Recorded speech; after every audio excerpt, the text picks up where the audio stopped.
Clothing, just wear something that's comfortable. Everyone will think you're beautiful, just so you know. Everyone will think you're gorgeous. Just wear things that are comfortable. You might have to sit on the ground or on little tiny chairs, so definitely have a skirt that will cover your knees, like comfortably cover your knees, because when you have to sit on the ground, it's, yeah, important.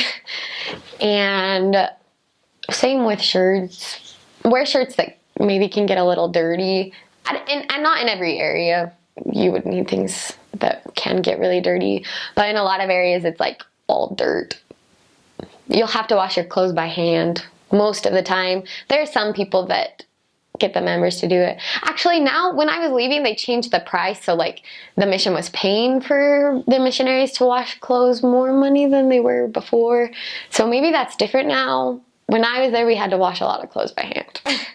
So wear clothes maybe that are easy to wash as well. Well, I just had one American companion, and I had 6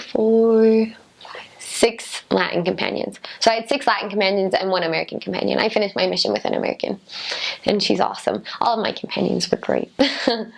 Have good shoes and learn how to cut your toenails right.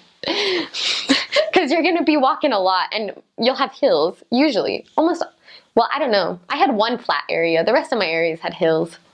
So that's important. And I mean, there are buses and troofies and stuff like that. But you walk a lot. Troofies are like minivans that they turn into little buses. But everyone piles in, and they go on like a more, like a route that's like more in different streets. Like big buses usually go on just main streets, and troofies like go more into other places. They're just smaller, they're faster. It's better to take a troofy than a bus. It depends on your area. I mean, some areas only have troofies, they don't have buses. Pray for your companion. When you're alone and when you're praying with them too, pray for your companion. It will help. I don't know, it depends on the companion. Find ways to serve them in ways that they like. Some companions don't like the same service as other companions, so just be very conscious of them. Remember that they're your first priority. So in Bolivia, when you have to like wash your clothes by hand, it's nice to have a place to dry them.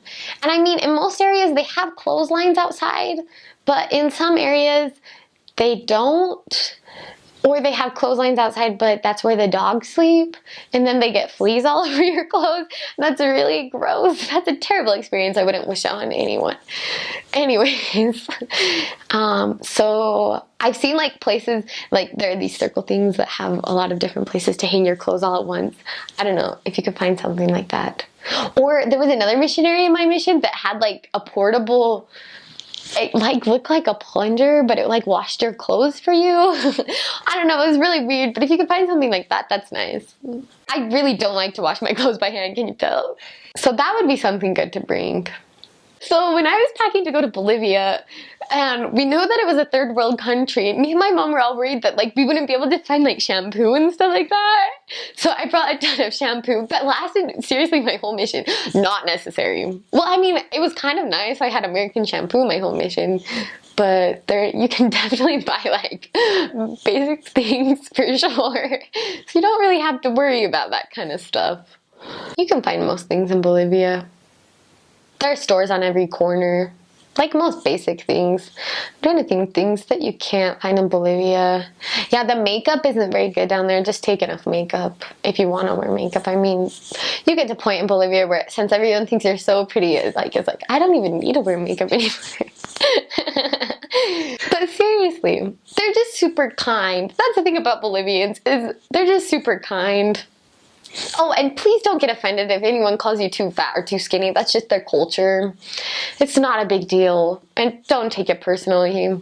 But definitely people will be calling you fat or skinny, so just get over that. Yeah. If you see a souvenir that you like, just buy it. How long are you going to be there for? I got home and I bought a ton of souvenirs, and then I got to a point where I was like, I don't think I really need anything else. I already have way too many. Now that I'm home, I'm like, I should have bought that. I would have liked that. So yeah. But I don't know, that's more like coming home. Don't think about that right now. Don't be too worried about, like at the first part I talked about parasites and stuff like that. I never had parasites. Well, there were missionaries that did have parasites, but they take care of them. Like, they know about that kind of stuff, so don't be worried. I served in safe areas. Bolivia is pretty safe. Well, Cochabamba is safer than the other missions in Bolivia. Like, people still get robbed and stuff, but I never got robbed. And I was in areas that were like red zoned, like the most dangerous parts, so nothing ever happened to me. Just don't stress too much about things in Bolivia. If you're late, it doesn't really matter. Well, I mean, you should still try and be punctual. You're still a missionary, and with some people it does matter. But mostly Bolivian culture is super, super laid back. They're super just chill people. With clothing, I would definitely say don't get like full skirts because it is windy there. Like I said before, they do fly up a lot. So just get more straight skirts. You can wear pants there now, so I would wear pants when it gets dark because there are a lot of mosquitoes and you do get sick from mosquitoes. So always wear repellent because we had some companions get really sick because of mosquito bites. So it's always better to just wear it even though it smells weird. And with health, I would just say take vitamins because you don't get as much nutrients from the food as you do here. And so I had a lot of stomach issues because of it and stuff. So it's easier just to take a vitamin than have to go to the doctor or anything. For safety, since it is normal for them to kiss you on the cheek and hug you or anything, we usually stepped back from the men and explained our situation before we greeted them, just because there was a lot of moments where they did try to go in for that kiss or the hug, and it's always really awkward when you had to after explain. So we just kind of stepped back and then explained and then greeted them. And then for safety as well, always stay with your companion, obviously. But we had natives as our companions all the time because of the catcalling that does happen. And we did have people follow us, but you just had to know when to go into a store where more people were or to call another companionship to come join you.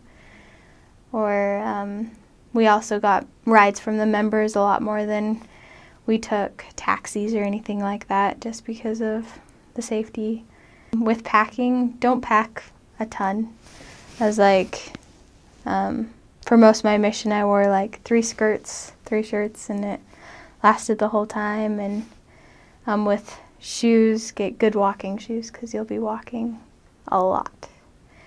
And also, you wouldn't think that it does get cold, but your body gets used to the heat. And so just a little change in temperature makes you really cold. So I did wear a coat for the winter seasons there, and it did come in handy. Raincoats are always nice, and rain boots because you get rain up to your waist, so it's better to have the boots than nothing at all.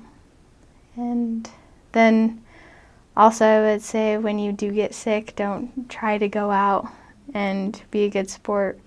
It's better just stay in and feel better than go out, because I did do that, and it just made it a lot worse with the heat and stuff. And I got more sick than I needed to get. The first thing I was told there was don't ever get a haircut there because they like the blonde hair, and so they'll cut off more than you want them to. So I would just advise not to get one. If they let you wear sandals, which I think they do in Santa Cruz now, bring sandals. Birkenstocks were the best thing I could have ever had. And I'll tell you why. Because you get these closed shoes, and you really don't want Dansko shoes that are the thick, heavy shoes. Those are great for if you're going maybe up in the mountains and things like that. When you're just in the city, it is too hot and too heavy to wear those. And so those are kind of nice maybe for if you're going to a zone meeting or something like that, you want to dress nicer, great.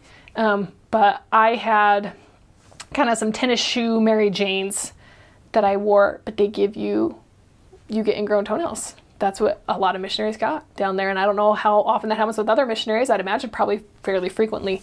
So if you can bring sandals, sisters probably this would only apply for. Bring them.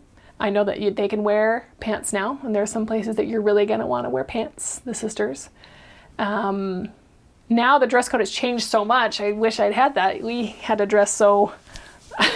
People thought we were nuns. Oh, are you the Jehovah's Witnesses? Are you the nuns? No, that's not us. We're the Mormons. Oh, interesting. You dress kind of like nuns. Yeah, we kind of have to right now. So thankfully things have changed with that. You know, a lot of hygiene things you kind of think that you can't buy down there. You can. Everything's there. I packed a lot of soaps and, you know, other hygiene things that you need, and there's just really no need for that. Just get it through the MTC, you know, that first 6 weeks wherever you're going. And then after that, you really just don't need it.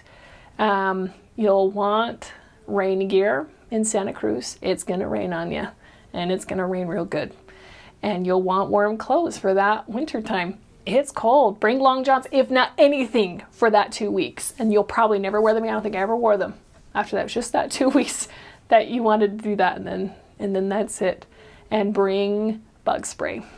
And I had bug spray with like 100% DEET in it. I mean, just crazy. I didn't even dilute it or anything like that. And I'd spray it in my bed at night because I'd get bites on me. I'd wake up with all these bites all over my legs. And if I just sprayed my bed once every 2 weeks, I stayed perfectly clear of them.